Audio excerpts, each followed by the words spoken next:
Hi, I'm John Green. This is Crash Course World History, and apparently it's Revolutions Month here at Crash Course because today we are going to discuss the oft-neglected Haitian revolutions. The Haitian revolutions are totally fascinating, and they involve two of my very favorite things. One, ending slavery, and two, Napoleon getting his feelings hurt. I can't help myself, Napoleon. I like to see you suffer.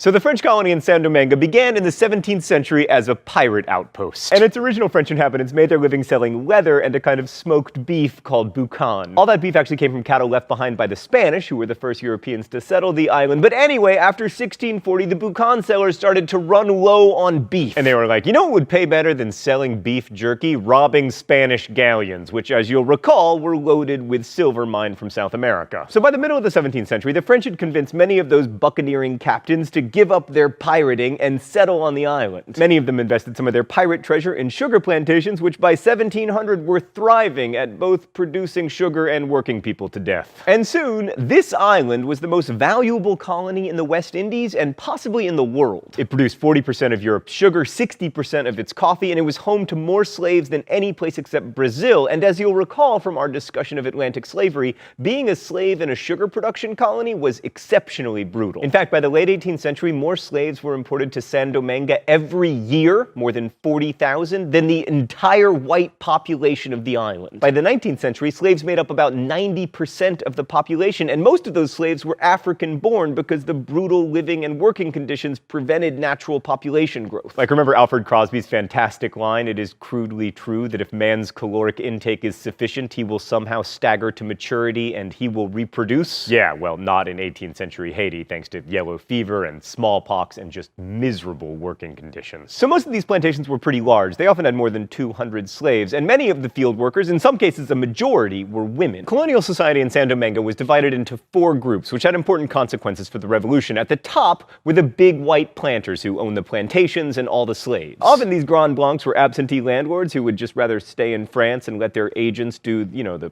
actual brutality. Below them were the wealthy free people of color. Most of the Frenchmen who came to the island were, men, and they frequently fathered children with slave women. These fathers would often free their children. Wasn't that generous of them. So by 1789, there were 24,800 free people of color, along with about 30,000 white people in the colony. The free people of color contributed a lot to the island's stability. They served in the militia and in the local constabulary, and many of the wealthier ones eventually owned plantations and slaves of their own. And then below them on the social ladder were the poor whites, or the petite blancs, who worked as artisans and laborers. And at the bottom were the slaves, who made up the overwhelming majority. I know what you're thinking. This is a recipe for permanent social stability. No, it wasn't. Okay, so when the French Revolution broke out in 1789, all these groups had something to complain about. The slaves obviously disliked being slaves. The free people of color were still subject to legal discrimination no matter how wealthy they became. And the poor whites, in addition to being poor, were resentful of all the privileges held by the wealthy people of color. And the Grand Blancs were complaining about French trade laws and the government's attempts to slightly improve the living and working conditions of slaves. Basically, they were saying that government shouldn't be in the business of regulating business. So everyone was unhappy, but the slaves were by far the worst off. Mr. Green, you're always saying how much slavery sucks, but is it really any worse than having to work for,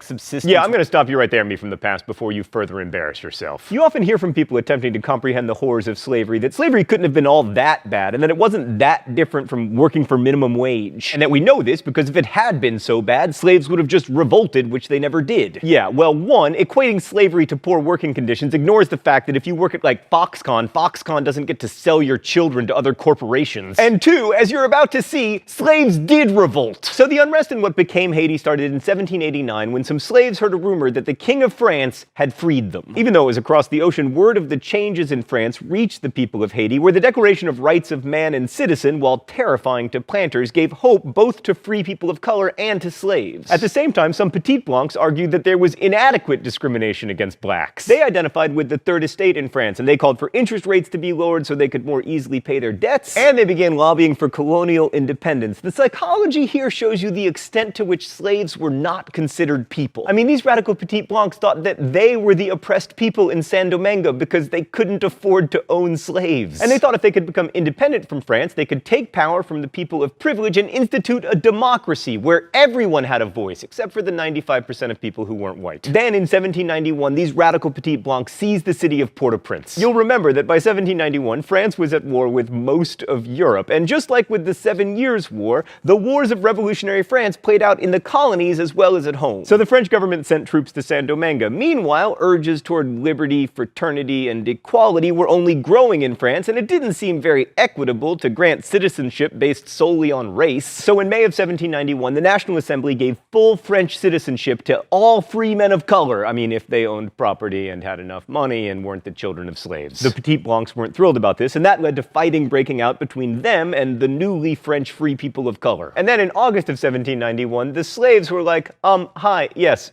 screw all of you. And a massive slave revolt broke out. Among the leaders of this revolt was Toussaint Breda, a former slave of full African descent who later took the name Toussaint Louverture. Louverture helped mold the slaves into a disciplined army that could withstand attacks from the French troops. But again, the context of the wider revolution proves really important here. So the Spanish had consistently supported slave revolts in Saint-Domingue, hoping to weaken the French, but by 1793 they were offering even more support. In fact, Louverture became an officer in the Spanish military because the emancipation of the slaves was more important to him than maintaining his rights as a French citizen. So then in October of 1793, the British, whom as I'm sure you'll recall were also at war with France, decided to invade Saint-Domingue. And at that point, the French military commanders were like, we are definitely going to lose this war if we fight the British, the Spanish, and the slaves, so let's free the slaves. So they issued decrees freeing the slaves, and on February 4th, 1794, the National Convention in Paris ratified those decrees. By May, having learned of the convention's actions, Louverture switched allegiances to the French and turned the tide of the war. Thus, the most successful slave revolt in human history won freedom and citizenship for every slave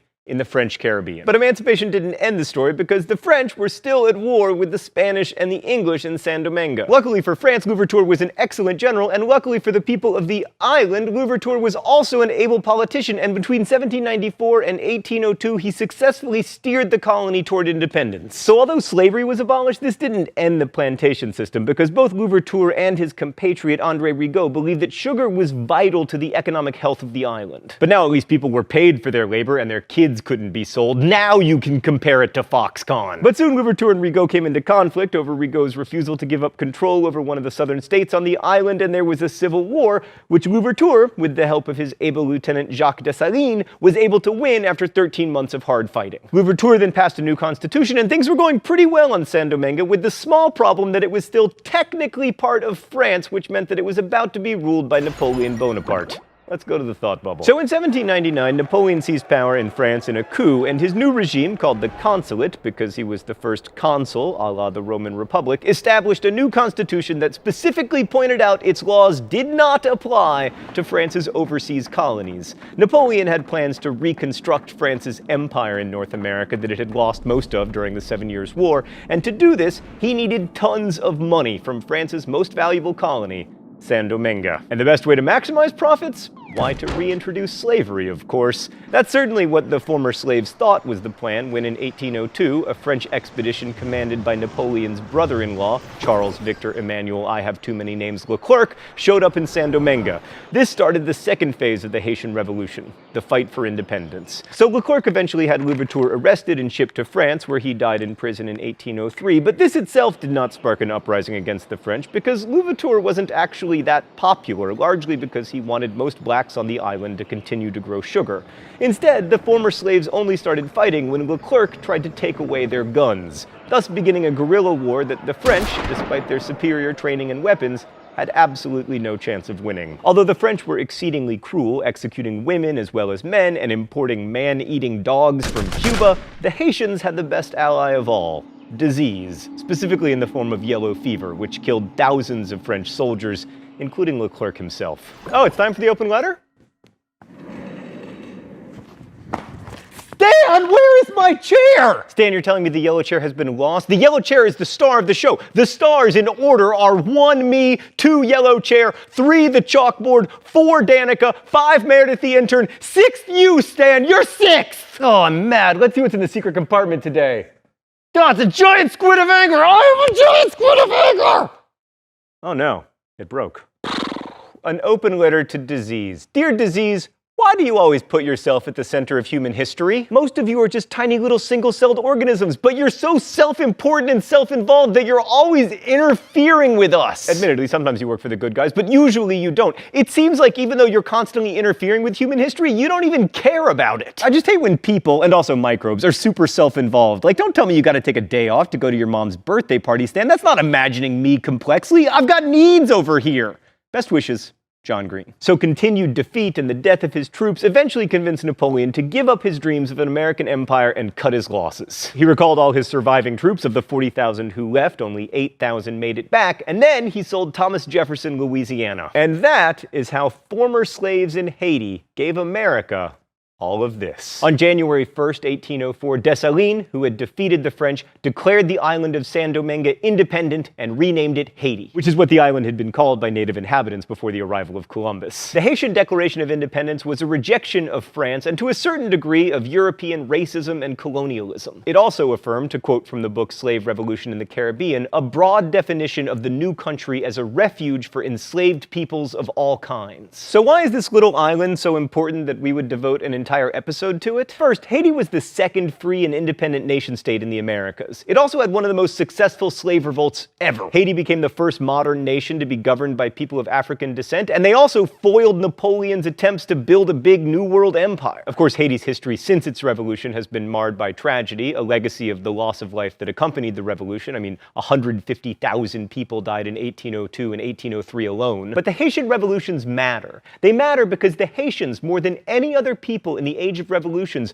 stood up for the idea that none should be slaves, that the people who most need the protection of a government should be afforded that protection. Haiti stood up for the weak when the rest of the world failed to. The next time you read about Haiti's poverty, remember that. Thanks for watching. I'll see you next week. Crash Course is produced and directed by Stan Muller. Our script supervisor is Danica Johnson. The show is ably interned by Meredith Danko, and our graphics team is Thought Bubble. Oh, right, I write it with my high school history teacher, Raoul Meyer. Actually, he does most of the work. Who are we kidding? Last week's phrase of the week was fancy footwear. If you want to guess this week's phrase of the week or suggest future ones, you can do so in comments, where you can also ask questions that will be answered by our team of historians. Thanks for watching Crash Course, and as we say in my hometown, don't forget to be awesome.